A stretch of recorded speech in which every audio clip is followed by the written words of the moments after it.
All right, thank you, Mr. Pargaman. Next, we have our first student speaker of the day, Reid Hudgins. Reid was born and raised in Austin, Texas. He is a graduate of the University of Texas at Austin, where he majored in economics. Reid is currently a third-year law student here at Texas Tech School of Law, and he serves as a member of the Board of Barristers, as well as on our journal as a comment editor. Reid will be presenting his article featured in Volume 6, Book 1 of the EPJ, titled A New Immigration Demographic, Considerations for the Texas Attorney.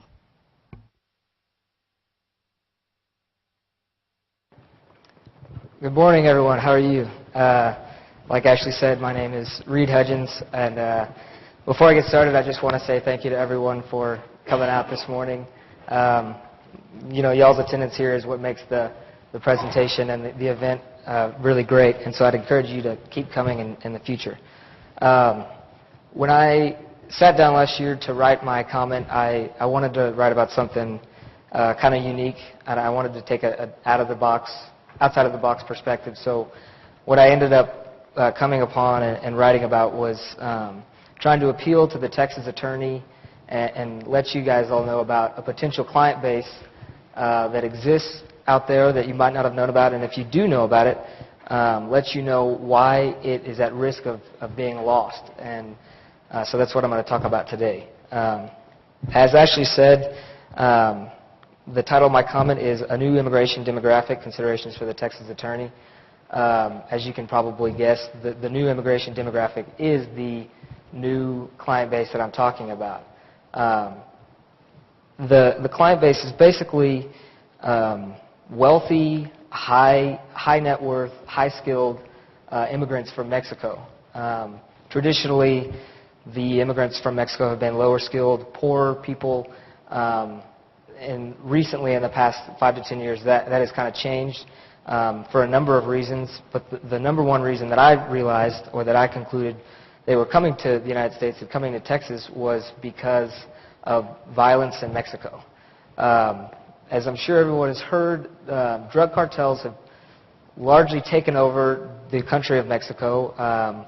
Mexican citizens, both poor and wealthy alike, have been living in a virtual battleground, caught in the crossfire for the last 5 to 10 years. As you can see, during President Felipe Calderon's time in charge from 2006 to 2012, 47,000 people were murdered in Mexico due to drug-related violence alone.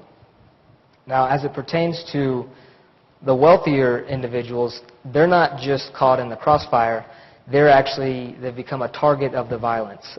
Cartels have taken them and created a new business for themselves by extorting and kidnapping these wealthy individuals and stealing their businesses and things like that.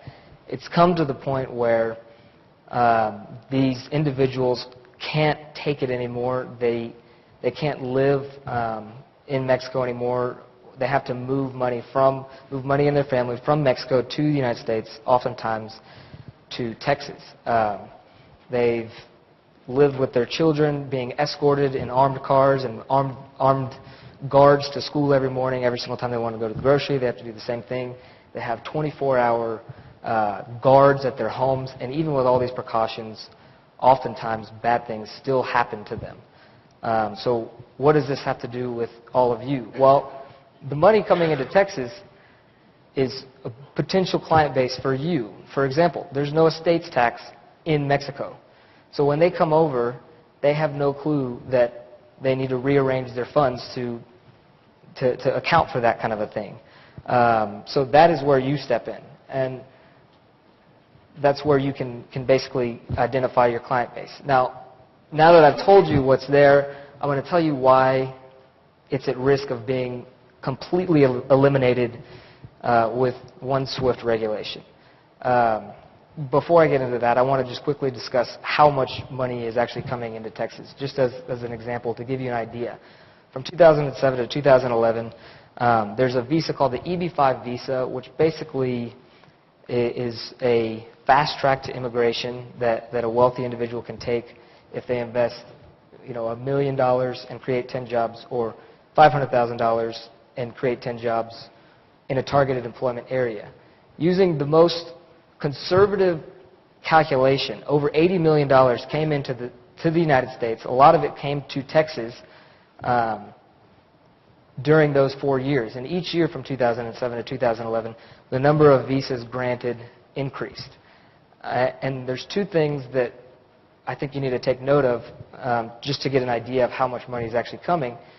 The EB-5 visa is it's narrow. It's only one of many ways that this money and these people can come to the United States, first of all. Second of all, the $80 million calculation is the most conservative of calculations. It assumes that every single visa granted went to a targeted employment area and that the investor only invested the absolute minimum $500,000. So I think recognizing this, you can see that the money and the need for legal services adds up very quickly.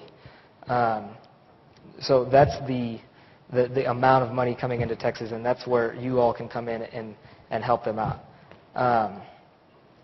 Why is this at risk from leaving? Well, there's two components that kind of work together in tandem. The first is the Foreign Account Tax Compliance Act, passed by the United States Congress in 2010. I'm sure some of y'all have heard about it. It was a hot political kind of topic of discussion. The Foreign Account Tax Compliance Act, shortened to FATCA oftentimes, is aimed at combating and eliminating offshore tax evasion by American citizens and American businesses. The way it works is it induces foreign banks and foreign holding institutions to report back to the IRS information about accounts held by Americans and American businesses that they have. Well, you can see how this would ruffle some feathers of both domestic and foreign institutions and people. It's very proactive and it's very aggressive. As a way of kind of encouraging other countries to cooperate, the IRS promulgated a rule, Treasury Department Regulation 9584, which basically offers reciprocity to these countries. It says, if you all go out and you enact a law that does the same thing that we did, we'll exchange information and we'll increase our tax revenue and you'll increase your tax revenue and it'll all be well and good. Well, from the client's perspective that I'm talking about, the wealthy Mexican clients coming into the United States, this presents a huge problem because one of the main reasons that they're coming into the United States is to hide their information from cartels and from extortion and from areas like that. So you can see why this creates a problem for them. It's twofold. First of all, if the regulation stands, then the money that's here already will leave, and the money that could come here will no longer come here. You can see this is a quote from the comments of the regulation as it passed. They acknowledge that people have written in and expressed concerns that this information will get into the wrong hands. And I'm going to go through a quick example of how the TD 9584 works.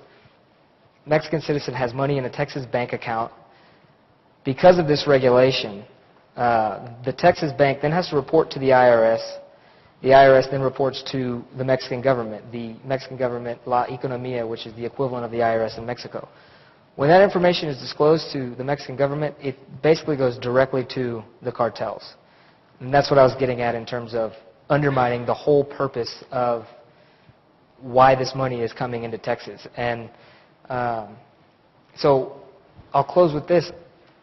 My suggestion to you is to take action, and I'm not talking about the cases and what you can do as a legal professional, but rather what you can do as a business professional with client bases and interest to maintain those kind of things.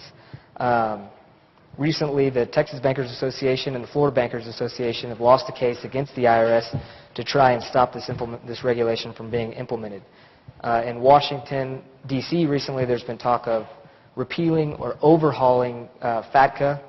So I think if attorneys as a group of professionals went out and started talking to each other and talking to their congresspeople, you could create a lot more business, because as it stands now, the financial institutions are really the only ones pressing for the repeal of this regulation. So adding pressure to your congresspeople, like I said, will just add another dimension to the political process, and it could result in lots more business for you and clients for you, and something that you could go out and make more money with and increase everyone's wealth in Texas and your wealth as well. So thank you for your time. I appreciate it. Are there any questions or anything? No? Okay. Thank you very much. Appreciate it.